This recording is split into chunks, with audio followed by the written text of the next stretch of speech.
تجارتی اور آئل بردار جہازوں کو آبنائے ہرمز سے گزرنے کی اجازت دی گئی۔ IRGC بحریہ کے مطابق مجموعی طور پر 26 بحری جہاز، جن میں آئل ٹینکرز، کنٹینر شپ اور دیگر تجارتی جہاز شامل تھے، آبنائے ہرمز سے محفوظ طریقے سے گزرے۔ دوسری جانب ایران کی نئی قائم کردہ خلیج فارس آبنائے اتھارٹی نے آبنائے ہرمز کو نگرانی کا خصوصی علاقہ قرار دیتے ہوئے اعلان کیا ہے کہ اس راستے سے گزرنے والے تمام جہازوں کے لیے پیشگی اجازت نامہ لازمی ہوگا۔ اتھارٹی نے خبردار کیا کہ بغیر اجازت گزرنے والے جہازوں کو غیر قانونی تصور کیا جائے گا، جس کے بعد عالمی جہاز رانی اور توانائی کی ترسیل کے حوالے سے نئے خدشات پیدا ہوں گے۔ ادھر غزہ کے لیے امدادی سامان لے جانے والے گلوبل سمود فلوٹیلا کے تمام گرفتار ارکان کو اسرائیلی حراست سے رہا کر دیا گیا ہے، جس کی تصدیق اسرائیلی حکام نے بھی کر دی ہے۔ امریکہ میں قائم فلسطینی تنظیم عدالت کے مطابق امدادی کارکنوں کو مختلف ممالک بدر کیا جا رہا ہے، جبکہ ترک وزیر خارجہ نے بتایا کہ متعدد کارکنوں کو ترکیہ منتقل کیا جا رہا ہے۔ یاد رہے کہ اسرائیلی فورسز نے غزہ جانے والے امدادی بحری قافلے میں شامل پاکستان کے سعد ایدھی سمیت 400 سے زائد افراد کو حراست میں لے لیا تھا۔ رپورٹس کے مطابق دوران حراست کئی کارکنوں کو جسمانی اور نفسیاتی تشدد کا سامنا کرنا پڑا، جبکہ ٹیزر گنز اور ربر کی گولیوں کے استعمال کے الزامات بھی سامنے آئے ہیں۔ بعض خواتین شرکاء کے حجاب زبردستی اتارنے کے دعوے بھی کیے گئے ہیں، جس پر پاکستان سمیت متعدد ممالک نے شدید رد عمل ظاہر کیا ہے۔ اس معاملے پر عالمی سطح پر اسرائیل کو تنقید کا سامنا ہے، خاص طور پر اسرائیل کے انتہائی دائیں بازو کے قومی سلامتی کے وزیر اتمار بن گوئر کی جانب سے سوشل میڈیا پر ایک متنازع ویڈیو شیئر کرنے کے بعد رد عمل میں مزید شدت آ گئی ہے۔ پولینڈ کے وزیر خارجہ نے مطالبہ کیا ہے کہ اتمار بن گوئر کے پولینڈ میں داخلے پر پابندی عائد کی جائے۔ اٹلی کی وزیر اعظم جارجیا میلونی نے اسرائیلی حکام کے رویے کو ناقابل قبول قرار دیتے ہوئے کہا کہ اطالوی شہریوں سمیت تمام مظاہرین کے ساتھ انسانی وقار کے منافی سلوک کیا گیا۔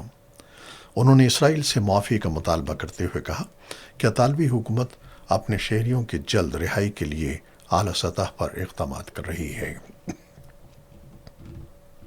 اسی طرح اسپین کے وزیر اعظم پیڈرو سانچیز نے بھی امدادی کارکنوں کے تضحیک کی مذمت کرتے ہوئے کہا کہ اسپین اپنے شہریوں کے ساتھ بدسلوکی ہرگز برداشت نہیں کرے گا۔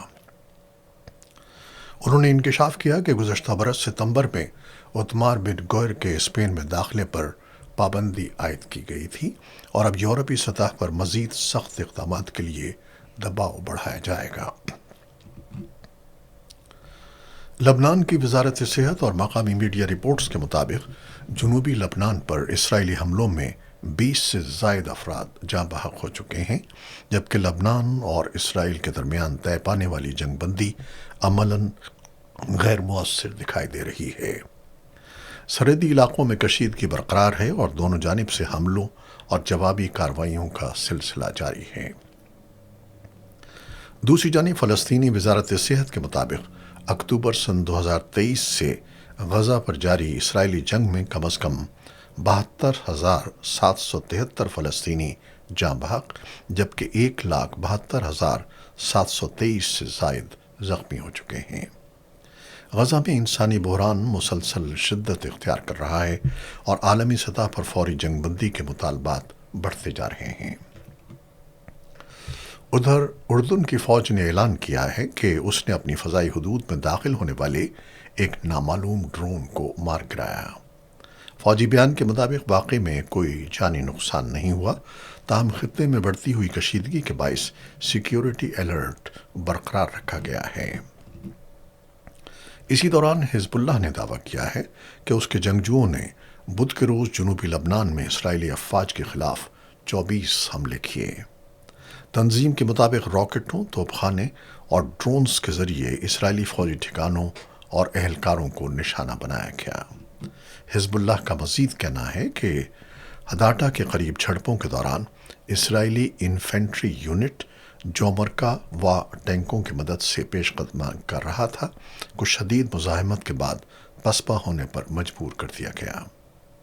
تنظیم کے مطابق کارروائی میں چھوٹے ہتھیاروں کا بھی استعمال کیا گیا۔ اقوام متحدہ کی جنرل اسمبلی نے پاکستان اور فلپائن کی جانب سے پیش کردہ بین المذاہب ہم آہنگی اور عالمی امن سے متعلق ایک اہم قرارداد متفقہ طور پر منظور کر لی ہے۔ اسلاموفوبیا اور دنیا بھر میں بڑھتے ہوئے نفرت انگیز رجحانات کے تناظر میں منظور کی گئی اس قرارداد میں امن، عدم تشدد، بین المذاہب اور بین الثقافتی مکالمے کے فروغ پر زور دیا گیا ہے۔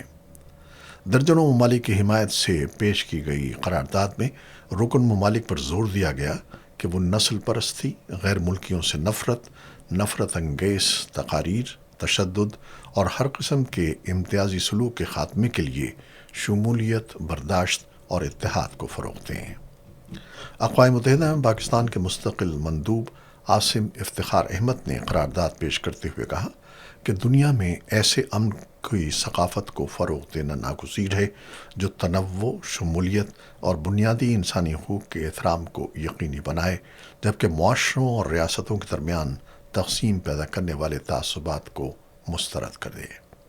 انہوں نے کہا کہ عالمی برادری نے اگرچہ پیش رفت کی ہے، تاہم ان مشترکہ اہداف کے مکمل حصول کے لیے مزید اقدامات کی ضرورت ہے۔ دوسری جانب پاکستان کے سیکیورٹی فورسز نے شمالی وزیرستان میں انٹیلیجنس بیسڈ آپریشن کے دوران 4 دہشت گردوں کو ہلاک کر دیا۔